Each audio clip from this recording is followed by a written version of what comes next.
Et si le prochain record du monde d'athlétisme se battait, non pas dans un stade bondé, mais depuis un salon? C'est une idée qui peut paraître un peu folle, mais c'est pourtant le projet très sérieux que World Athletics est en train de mettre sur pied. Et ça pourrait bien tout changer.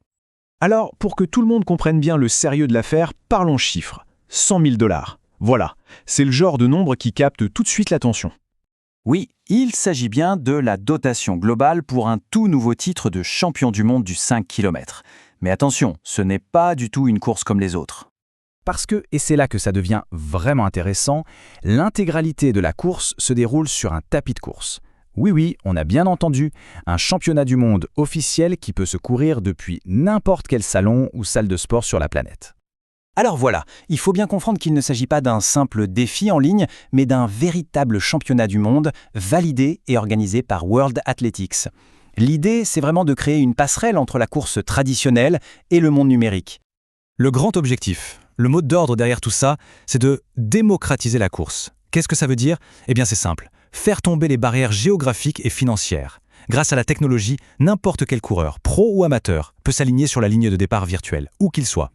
Et du coup, ça change complètement notre regard sur un objet qu'on croyait tous connaître, le tapis de course. Ce truc qu'on voyait comme une solution de secours quand il pleut, eh bien, il est en train de devenir une véritable arène de compétition mondiale. Franchement, cette comparaison est parlante, non? Avant, le tapis, c'était l'entraînement en solo, un peu ennuyeux, le fameux plan B. Demain, c'est une vraie compétition, un événement principal. On passe d'un truc répétitif à quelque chose d'immersif, de stratégique, un vrai sport, quoi. Bon, la question qu'on se pose tous, c'est comment s'assurer que c'est juste, que tout le monde court dans les mêmes conditions. C'est là que la technologie et des règles hyper strictes entrent en scène. Alors, pour y participer, c'est pensé pour être assez simple. En gros, 4 étapes. D'abord, on s'inscrit sur la plateforme mondiale. Ensuite, il faut un tapis de course connecté et certifié. C'est crucial. Après, on court les 5000 mètres. Et enfin, hop, les données sont envoyées et validées automatiquement. C'est direct. Et pour que l'équité soit totale, les règles sont vraiment carrées. Tout le monde court la même distance. 5000 mètres, pile.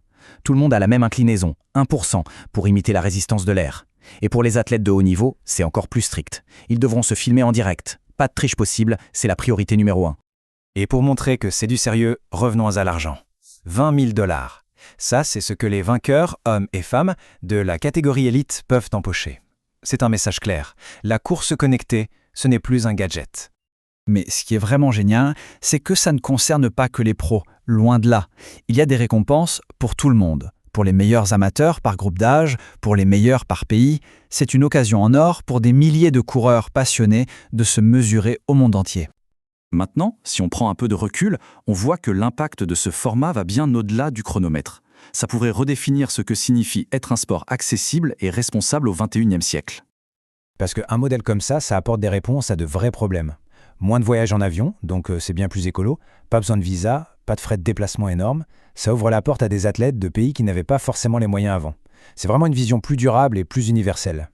Et tout ça, ce n'est pas de la science-fiction. La date est déjà fixée. Le tout premier championnat du monde de 5 km sur tapis roulant, c'est pour 2026. C'est demain. Il faut bien voir ce championnat, non pas comme une finalité, mais plutôt comme la première étape. C'est le début de quelque chose de beaucoup plus grand pour l'avenir de l'athlétisme. La vision à long terme est assez incroyable. On commence en 2026 avec le virtuel. Très vite, on pourrait voir des championnats hybrides, qualification à la maison et finale en personne. Et plus loin encore, imaginez des courses immersives avec des tapis qui simulent le terrain, la météo. C'est fou. Cette phrase résume tout, en fait. Le tapis de course devient non plus un outil d'entraînement, mais une scène mondiale. C'est exactement ça. Cet objet, qu'on a peut-être dans un coin de la maison, devient une arène où se jouent des titres mondiaux. On finit donc sur cette question un peu vertigineuse. Le prochain record du monde pourrait-il être battu depuis un salon? Avec cette révolution de la course connectée, les limites qu'on connaissait sont en train d'exploser. L'athlétisme devient plus accessible, plus durable et surtout peut-être plus imprévisible que jamais.